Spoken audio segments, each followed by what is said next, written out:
Low Kick MMA. My name is Danny Podolsky, and I'm joined with Chris Taco Padilla, set to return to action this Saturday in London when he takes on Jai Herbert. Chris, thank you so much for taking the time.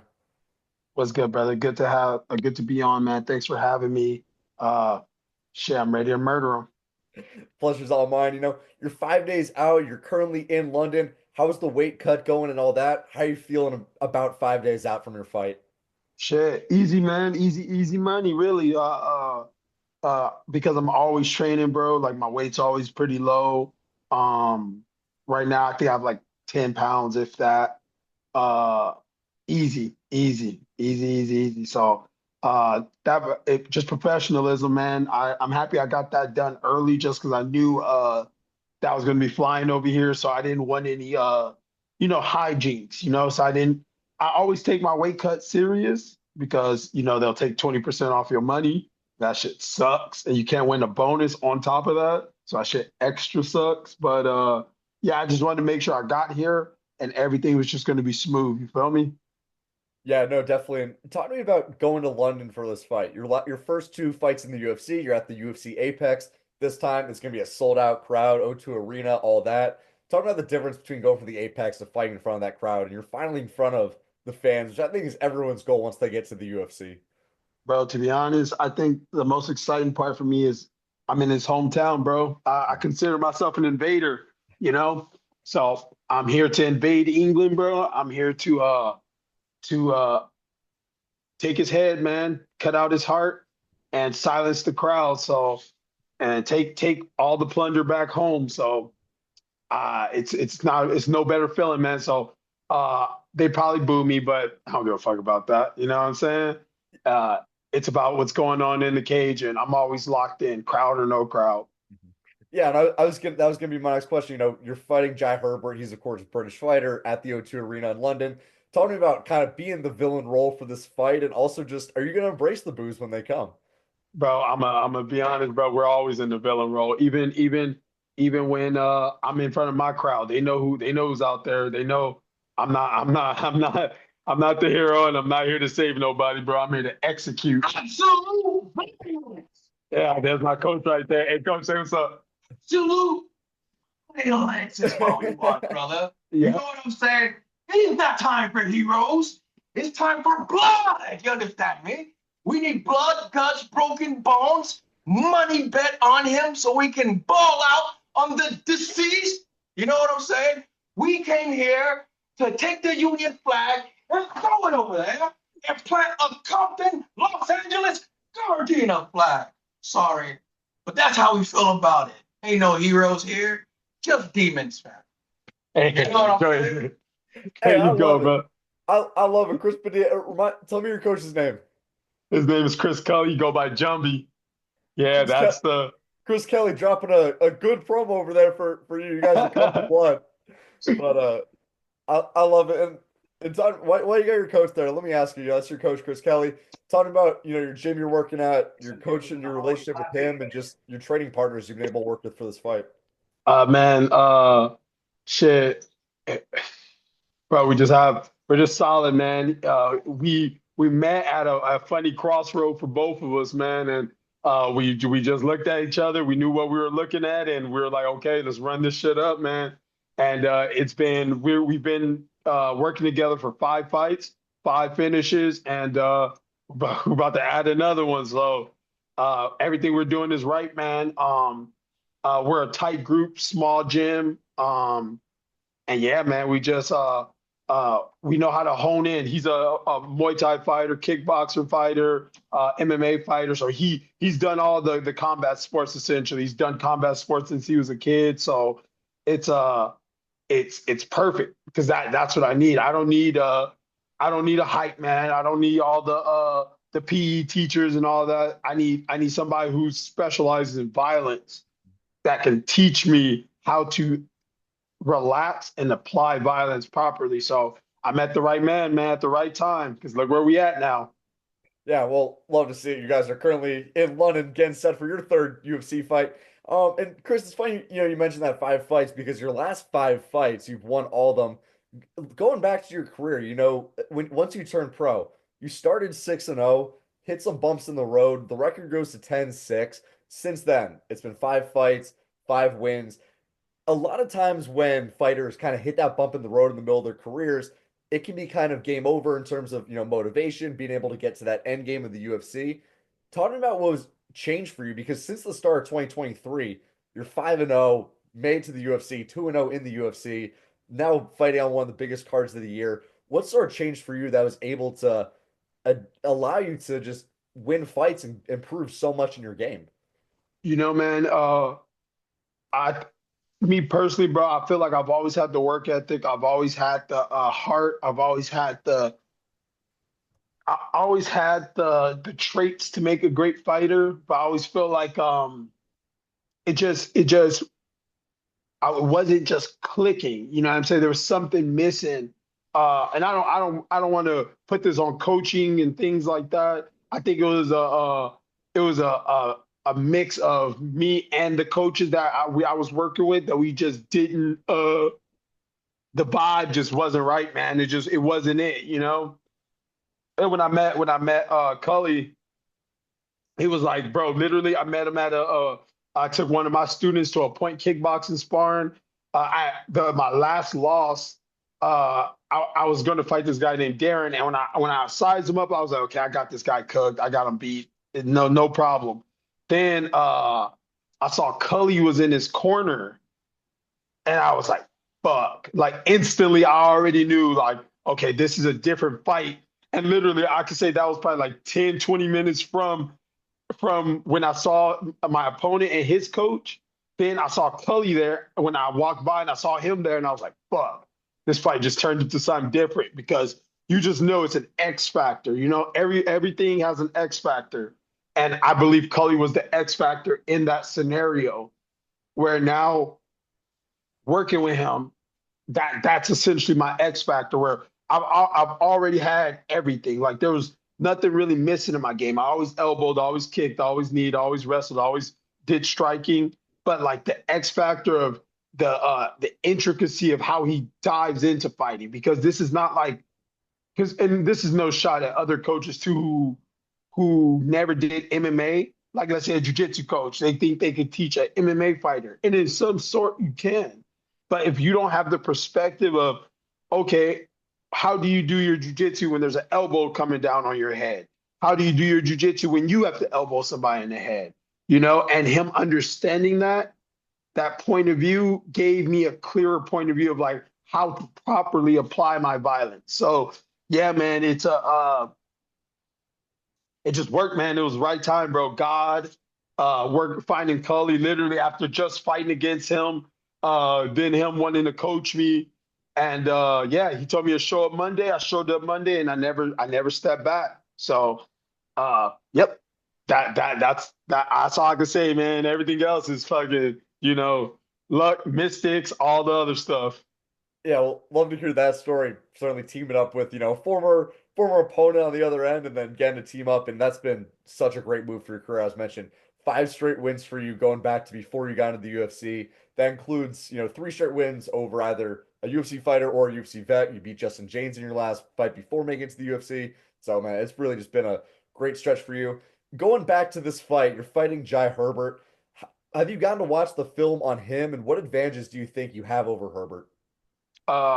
Yes, I have watched the film. To be honest, I have every advantage over Jai. Like Jai is he's good at what he does. You know what I'm saying? Like you've watched Jai, everyone's watched Jai. Jai knows Jai, and he's going to come out there. He's going to try to put knuckles to face, shin to my body. But in my opinion, that's not what makes an elite fighter. It's just his tools are very it's like he's stagnated, to be in the UFC as long as he has, and to not have finished or made a real solid run. It makes me question his IQ, because really it's like, hey man, we're mixed martial arts. This is the best. We're in the best. This is where the best fighters meet. And to be the best fighter in the world, bro, you got to do it all. There's a video with Islam and Mighty Mouse talking about it.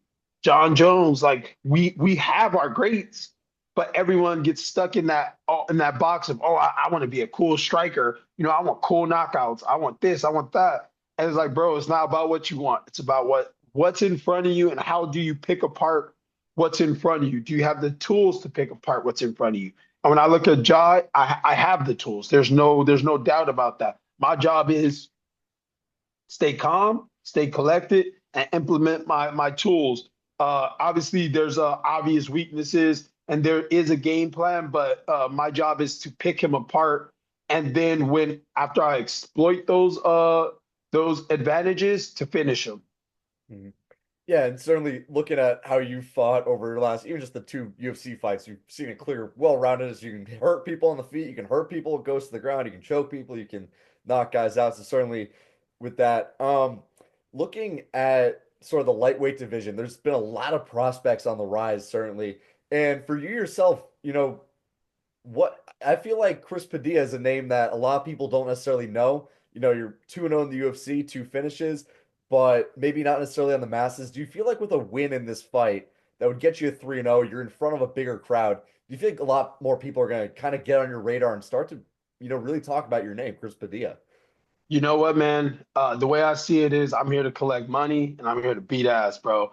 My fans love me, bro. Obviously, the guys who know fighting love me, and if the world wants to know me, bro, they know where to find me. I'm not hiding. I haven't disappeared nowhere. I take care of business, bro. So if after this performance they want to look me up, want to follow me, hey, cool. If not, shit. As long as my bank keep getting bigger, bro, and as long as I keep fighting to the level that I know I'm capable of. My friend, bro, as you see right here, Gardena right here, bro, that's my city. I'm from LA, man. So, hey, if I could turn LA up, bro, if I could turn California up, that means more to me than my own name, really.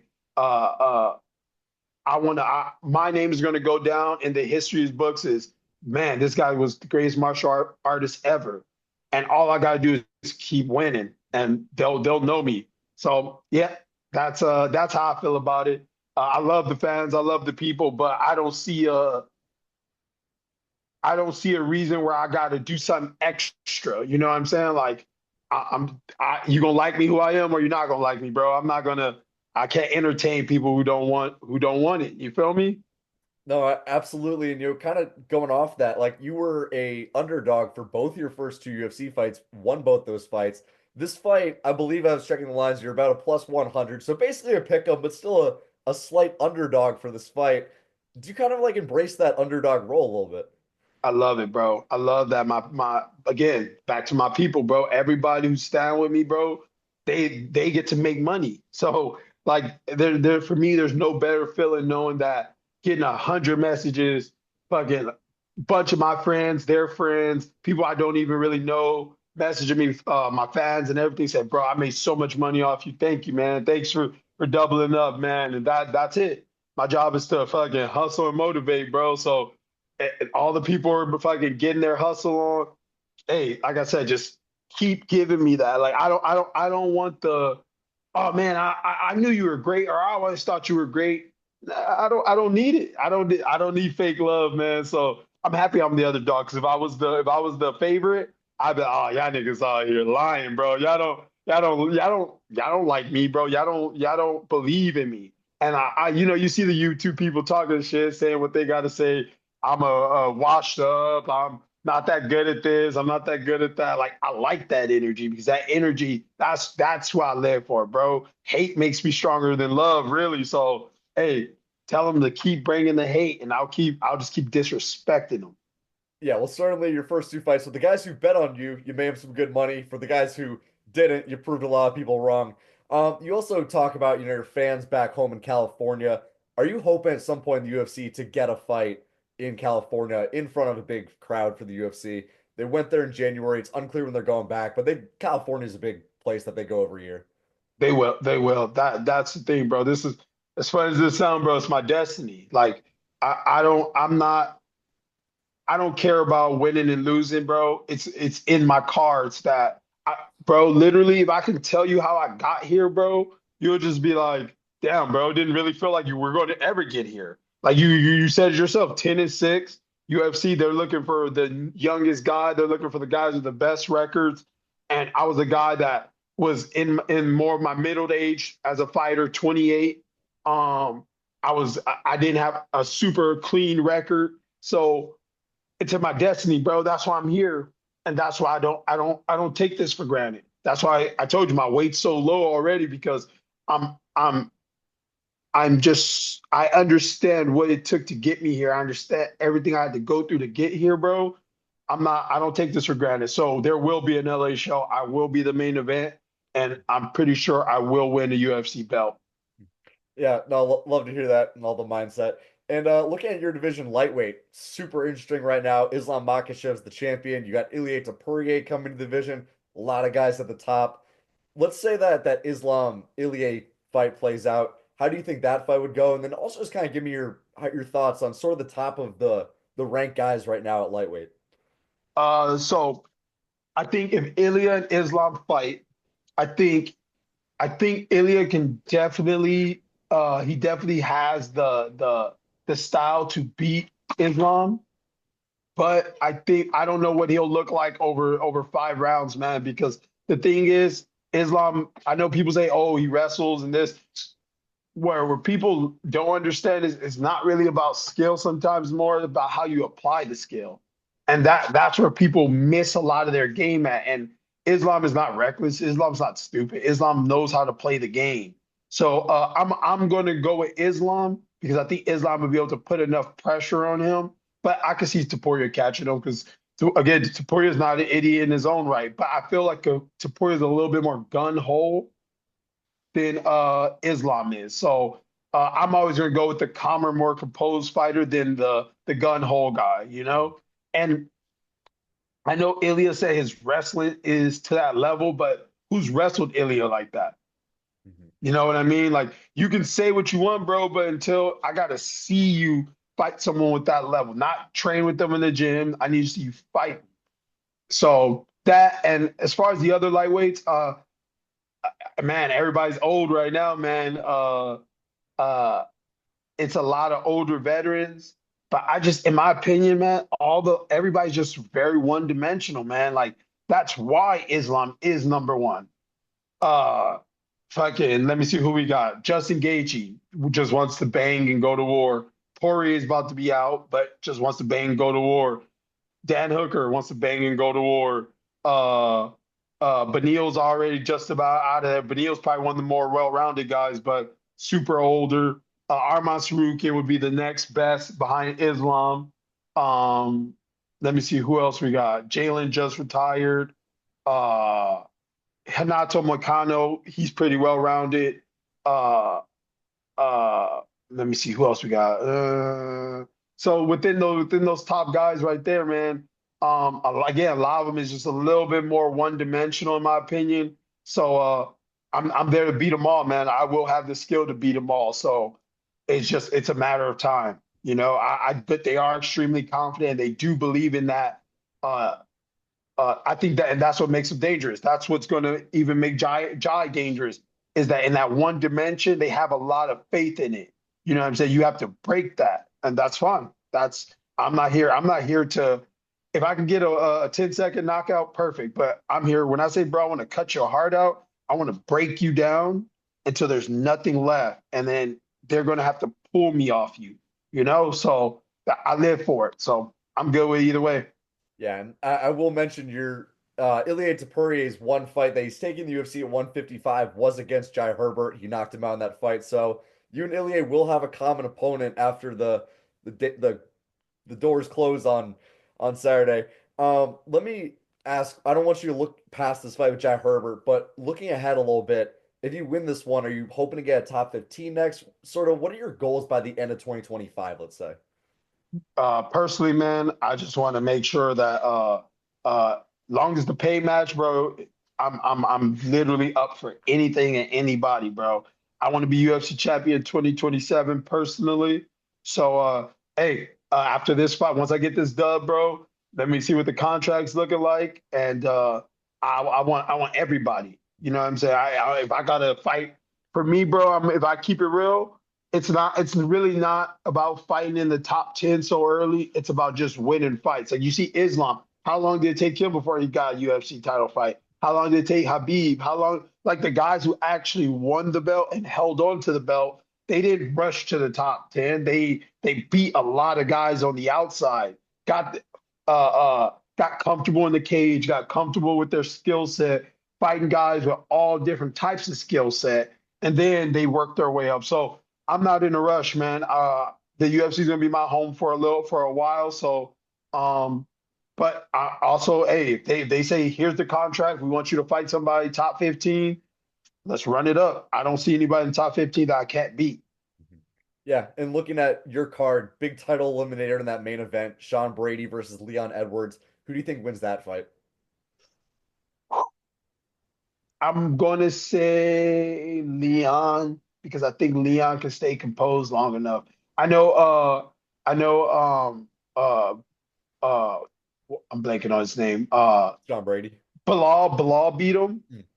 but Bilal is not Sean Brady's not Bilal. It's two, yes, their styles are similar, but it's two different types of pressure, two different types of confidence.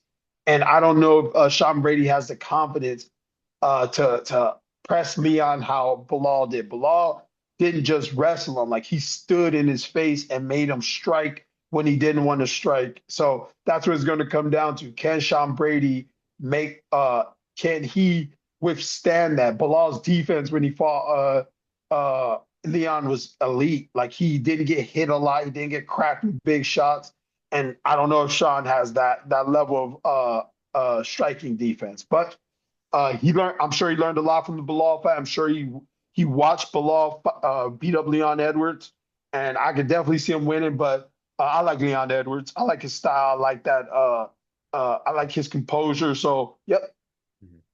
Yeah, and so I've got a question about your final fight before you got to the UFC, and I want to preface with this. Justin James is someone who I've gotten to interview for a while. I've known him, I've talked to him since like maybe 2020 when he was still in the UFC.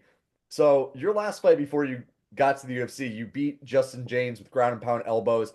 Now he adamantly claimed after that fight that they were to the back of the head. I think he tried to get that fight overturned by the California State Athletic Commission. It wasn't. It stands as a win for you. But I just want to sort of get your side of the story on that a little bit because I've heard it quite a bit from James over the years. I've never got, it's very cool for me to get to interview you, Chris, and get to hear your side of the story on that one.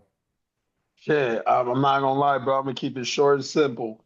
The one thing they say in the back of the locker room is if you turn your head, if I'm elbowing you legally to this part of your face and you turn your head away, that's on you. Mhm. And he's a veteran, bro. So that's the thing. As a veteran, why would you play a game that you know you're not winning? Why would you turn your back of your head? And you can go watch the film. I have a copy of the video on my phone where some of the elbows illegal, probably, but the referee didn't call it. And again, if you go back to it, he turned his back of his head to where the elbows could strike.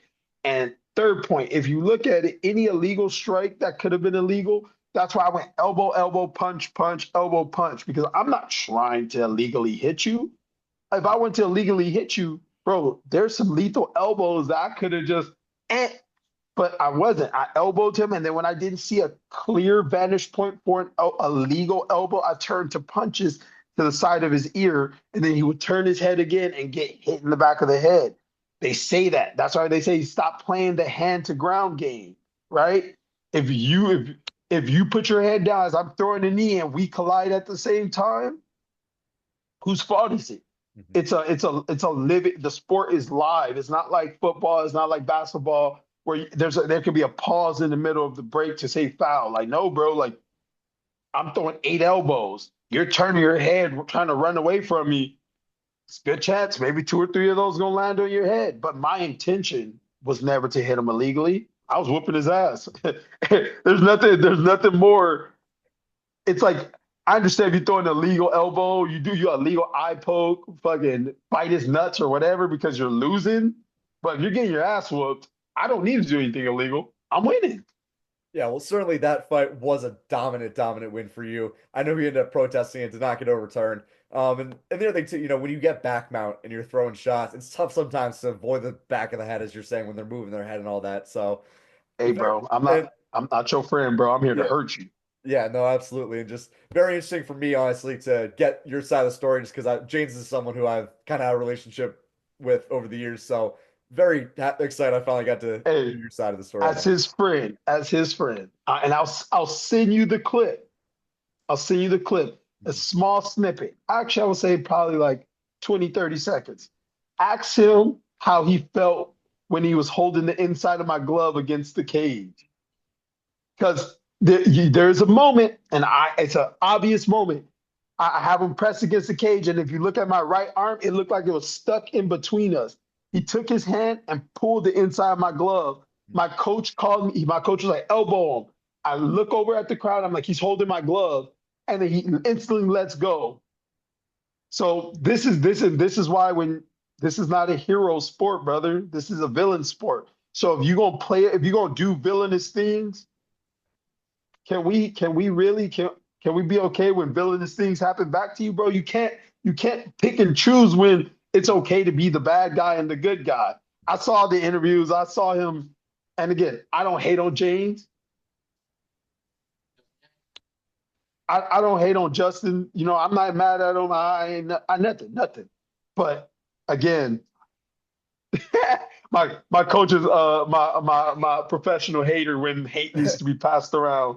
Mhm. But bro, I don't whatever. Hey, like I said, ask him that and see if he gives you an honest opinion. And don't even tell him you saw a video. Just look at him and see what type of man he is. Mhm. I gave you my answer. Shit. Some probably did hit him in the back of the head. I do not feel bad. Uh hey bro, you were running, bro, and I had to do what I had to do to kill you because I guarantee he had the same opportunity. He would have did the same thing. He proved it with that glove grab. So it is what it is. Yeah, well, I love it. And certainly for you, that fight got you into the UFC. You've since parlayed that with back-to-back wins in the UFC. So it's been all stops, no break for you. And I also got to ask you this. Your nickname Taco. I think it's one of the more unique ones in the UFC. And I just kind of want to know where that came from because honestly, it doesn't seem to fit the personality, all the violence and whatnot. Taco, it feels kind of like lighthearted in a way. But once you get in the cage, man, you're just a, animal out there and even out of the cage, just violent and all that. Tell me about how you got that nickname. Okay, bro. I think it was from high school, man. Me and my boys were just some crash outs, bro. We just got out there. We thought we were jackass kids, so we were just wild out. And people were like, "I need a nickname. I need a nickname." And I was like, "I'm Taco, bro." And now the way it's summed up to me now, bro. I always say like for me, I never understand anything at the moment, but later down my life, it always comes back to me, bro. Just think about it, man. A taco, there's all different types of tacos, bro. And that's the same thing for me. You can't pin down my style, bro. I can do anything, anything. Just like you can get any taco, bro. You never know. Am I gonna wrestle you? Am I gonna kickbox you? Am I gonna Muay Thai you? Am I gonna box you? I literally have the answer to anything they need. So that's how I see it. And I feel like down the line, especially as you get, bigger and more recognized in your career, we got to link you up with some major taco, corporation, whether it's Taco Bell, Chipotle, something like that. We got to get you a big Uh, Taco Bell sponsorship. Or hey, sorry, a big bro. taco sponsorship. Hey, I'm gonna say this. Check out Taco Loco right there on Rosecrans and Normandy. If you're from LA, it's in Gardena, bro. Right there on Normandy and Rosecrans, right there. Or check out VS Tacos. It's right there in I want to say the 818, but VS Tacos, bro. Fire, fire, fire, fire, bro. Those are two main places I love to stop and get my tacos at. Well, love to hear it. Probably no better man to get taco advice than from Chris Taco Padilla himself. Man Chris, my final himself. question for you. This Saturday, March 22nd, Chris Padilla, Jai Herbert. Chris, give me your official prediction. I'm gonna cut his heart out. I'm gonna wave it to the crowd. I'm gonna put it in a nice bucket of ice and bring it back home. I'm gonna split it up into as many pieces as I can, and I'm gonna share it with my city. Fair enough. Violent, and I love it. Guys, Chris Taco Padilla is back. He takes on Jai Herbert this Saturday at UFC London. Featured fight on the main card. You will not want to miss this. Chris, thank you so much for taking the time. If there are any socials, teammates, whoever you want to shout out, sponsorships, the platform is yours, my friend. Bro, shout out to the West Coast, bro. Shout out to everybody in Gardena, everybody in LA, everybody in California. Shout out to my squad, Jumpy Kickboxing. Shout out to my other squad, CMMA. Shout out to all the homies who just helped me get ready for this, bro. Shout out to everybody, bro. Everybody who did the littlest thing, bro, to the biggest thing, man. Shout out all love, all love, all love. And yeah, bro, stay blessed, man. And keep your prayer up, bro. Awesome. Chris, thank you so much for taking the time. Best of luck to you, my friend. Peace, brother.